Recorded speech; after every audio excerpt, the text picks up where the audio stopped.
আমার স্বামী তার ভুলের জন্য আমার কাছে মাফ চাই, আমিও তাকে মাফ করে দেই, কারণ আমি চাই না আমার আরেকটা বিয়ে হোক। এর পর্বটুকু এতটুকু ছিল, এখন আবার নতুন করে শুরু করা যাক চলে। আমার বাবাও তাকে মাফ করে দেয় আর বলে, তুমি যে আমার কাছ থেকে টাকা পয়সা নিয়েছো আমাকে আর দিতে হবে না, আমার মেয়েকে নিয়ে তুমি সুন্দর করে সংসার করো। এখানেই সব ঝগড়া ঝামেলা মিটমাট হয়ে গেল এবং তার বাড়ির সবাইও রাজি হয়ে গেল। এভাবে দেখতে দেখতে কুরবানি ঈদ চলে যায়। কুরবানি ঈদের 7 দিন পর আবারও সে ফ্রান্সে চলে যায়, আর তার সাথে এটাই আমার শেষ দেখা ছিল। ফ্রান্সে যাওয়ার পর দিন সে আমার সাথে ভালোভাবে কথা বলল। তারপর দিন আমি সহ আমার পুরো পরিবারকে সে ব্লক করে দিল। আমি চেষ্টা করেছি তার সাথে যোগাযোগ করতে, আমি অনেক চেষ্টা করেছি তার সাথে সংসার করতে, কিন্তু সে আমার সাথে থাকবে না। তার একটাই কথা, সে আমার সাথে থাকবে না, আমার সাথে সংসার করবে না। যাই হোক, পরবর্তীতে আমি বাধ্য হয়ে 2024 সালের সেপ্টেম্বর মাসে তাকে আমি ডিভোর্স দিই, কারণ যে আমার সাথে থাকতে চায় না তাকে তো আর জোর করে ধরে রাখা যায় না। তার সাথে আমার সব সম্পর্ক শেষ হয়ে গেল। যাই হোক, এই কষ্ট থেকে বের হতে না হতে একটা ছেলে আমাকে বিয়ের প্রস্তাব দেয়। সে নাকি আমাদের রিলেটিভ ছিল, কিন্তু আমি তাকে কখনোই দেখিনি। সে আমাকে নাকি অনেক আগে থেকেই পছন্দ করে, প্রায় 5 বছর ধরে নাকি সে আমাকে পছন্দ করে, কিন্তু আমি তাকে কখনোই দেখিনি। আমি বিবাহিত,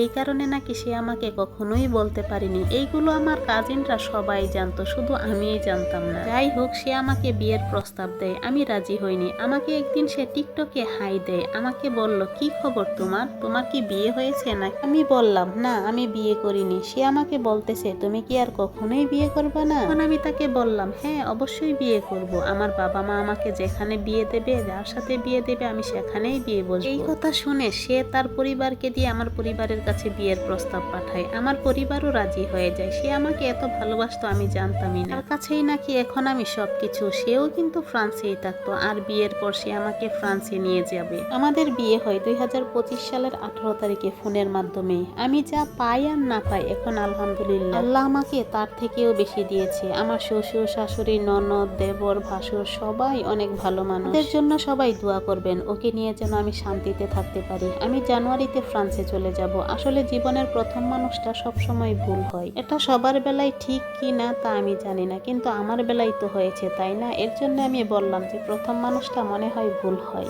আপনাদেরকে তো বলাই হয়নি, আমার সাথে যার বিয়ে হয়েছে তারও কিন্তু একটা অতীত আছে। সে নাকি একটা মেয়েকে অনেক ভালোবাসতো, কিন্তু সেই মেয়েটা অনেক কষ্ট দিয়েছে তাকে। ওই মেয়েটা নাকি অনেক খারাপ ছিল। সে নাকি ইমোতে ভিডিও কলে অনেক খারাপ খারাপ কাজ করছিল। যাই হোক, আল্লাহ যেটা করে অনেক ভালোর জন্যই করে। ওই মেয়েটা নাকি এখনো তাকে ফোন দেয়, ফোন দিয়ে তাকে মাফ করে দেওয়ার জন্য বলে, কিন্তু সে তাকে মাফ করেনি। এইগুলো কিন্তু আমার বর্তমান হাজবেন্ডই আমার কাছে বলেছে, ওর পরিবারের সবাইও বলেছে। এখন বর্তমানে আমার এক্স হাজবেন্ডও কিন্তু আমাকে ফোন দেয়, ফোন দিয়ে বলে তাকে মাফ করে দেওয়ার জন্য, কিন্তু না, আল্লাহ আমাকে বাঁচিয়েছে। আমি অতীতের সবকিছু ভুলে এখন নতুন করে আবার সংসার চাই, নতুন করে সুন্দরভাবে আবার বাঁচতে চাই। আমি আমার এক্স হাজবেন্ডকে বলেছি, তুমি যা করেছো যদি আল্লাহ তোমাকে মাফ করে তাহলে তুমি মাফ পাবে, আমার কাছে তুমি কখনোই মাফ পাবে না। তুমি আমাকে যে কষ্ট দিয়েছো, যে অবহেলা করেছো, আমি কিন্তু তোমাকে অনেক ভালোবেসে বিয়ে করেছিলাম, কিন্তু এর পরিবর্তিতে তুমি আমাকে কি দিয়েছো বলো, তুমিই বলো। কিন্তু এই কথাগুলো ওকে বলার পর ও কিছুই বলতে পারে না, আর বলবেই কি করে? সে তো এই সব কাজ আমার সাথে করেছে। তারপর তাকে আমি বলেছি, পরবর্তীতে তুমি আমাকে আর কখনোই ফোন দেবে না, আর এই সিম